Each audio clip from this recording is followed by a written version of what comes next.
ಅವ್ರು ಹೇಳಿದ್ದಾರೆ, ಈಗ ಸದ್ಯಕ್ಕಂತೂ ಸಿಎಂ ಸೀಟ್ ಕುರ್ಚಿ ಖಾಲಿ ಇಲ್ಲ, ಪ್ರಶ್ನೆನೇ ಬರಲ್ಲ.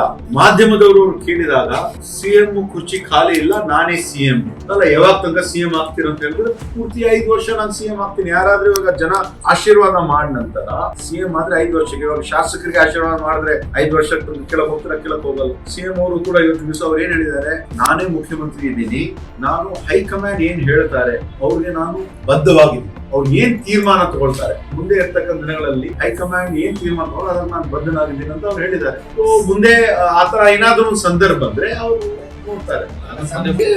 ಪ್ರಜಾಪ್ರಭುತ್ವ 137 ಜನ ಇದ್ದೀವಿ, ಬೇರೆಯವರು ಬೇರೆ ಬೇರೆ ಅಭಿಪ್ರಾಯ ಇರ್ತದೆ, ಅವರು ಹೇಳ್ತಾರೆ, ಅದರಲ್ಲಿ ಎರಡು ಮಾತಿಲ್ವೇ ಇಲ್ಲ. ನಮ್ಮ ಅಭಿಪ್ರಾಯ ಶಾಸಕರು ಹೇಳ್ತಾರೆ, ಅಲ್ಲ ಶಾಸಕರು ಹೇಳ್ತಾರೆ, ಕೆಲವು ಶಾಸಕರು ಹೇಳಿದ್ದಾರೆ, ಬಹುಶಃ ಒಬ್ರಿಬ್ರು ಹೇಳಿದ್ದಾರೆ, ಅವ್ರವ್ರ ಅಭಿಪ್ರಾಯ ಅಂತ ಹೇಳಿದ್ದಾರೆ. ಹೈಕಮಾಂಡ್ ಏನ್ ಹೇಳಿದ್ದಾರೆ, ಯಾವ ಶಾಸಕರು ತಮ್ಮ ಅಭಿಪ್ರಾಯ ಮಾಧ್ಯಮ ಮುಂದೆ ಹೇಳ್ಕೂಡ್ದು, ಏನಿದ್ರು ಕೂಡ ನಮ್ಮ ಮುಂದೆ ಹೇಳಬೇಕು ಅಂತ ಮೊನ್ನೆ ಸುರ್ಜೇವಾಲ ಅವರು ಕೂಡ ಎಲ್ಲರೂ ಭೇಟಿಯಾಗಿದ್ದಾರೆ. ಆದ್ರೆ ಈ ವಿಷಯ ಬಗ್ಗೆ ಪ್ರಸ್ತಾಪ ಮಾಡಿಲ್ಲ. ಯಾರು ಮುಖ್ಯಮಂತ್ರಿ, ಏನ್ ಮುಖ್ಯಮಂತ್ರಿ ಬದಲಾವಣೆ ಬಗ್ಗೆ ಚರ್ಚೆನೇ ಆಗಿಲ್ಲ. ಅವರು ಕೇಳಿದ್ದು ನಮ್ಗೆ ಗ್ಯಾರಂಟಿ ನಿಮ್ಮ ತಾಲೂಕುಗಳಲ್ಲಿ, ನಿಮ್ಮ ಜಿಲ್ಲೆಯಲ್ಲಿ ಯಾವ ಒಂದು ರೀತಿಯಿಂದ ನಡೀತಾ ಇದೆ, ಅಭಿವೃದ್ಧಿ ಕೆಲಸ ಹೆಂಗ್ ನಡೀತಾ ಇದೆ, ಮತ್ತೆ ಏನೇನ್ ಮಾಡ್ತಾರೆ, ನಿಮ್ಮ ಕಾಂಗ್ರೆಸ್ ಪಕ್ಷದ ಕಚೇರಿ ತಾಲೂಕು ಮಟ್ಟದಲ್ಲಿ ಆಗಲಿ ಜಿಲ್ಲಾ ಮಟ್ಟದಲ್ಲಿ ಏನ್ ನಡೀತಾ ಇದೆ ಅಂತ ಸಂಘಟನೆಗೋಸ್ಕರ. ಯಾಕಂದ್ರೆ ನಾವು ಅಧಿಕಾರಕ್ಕೆ ಬಂದು ಸುಮಾರು 27 ವರ್ಷ ಆಗಿದೆ, 25 ತಿಂಗಳು ಆಗಿದೆ. ಆ ಒಂದು ವಿಚಾರ ಬಗ್ಗೆ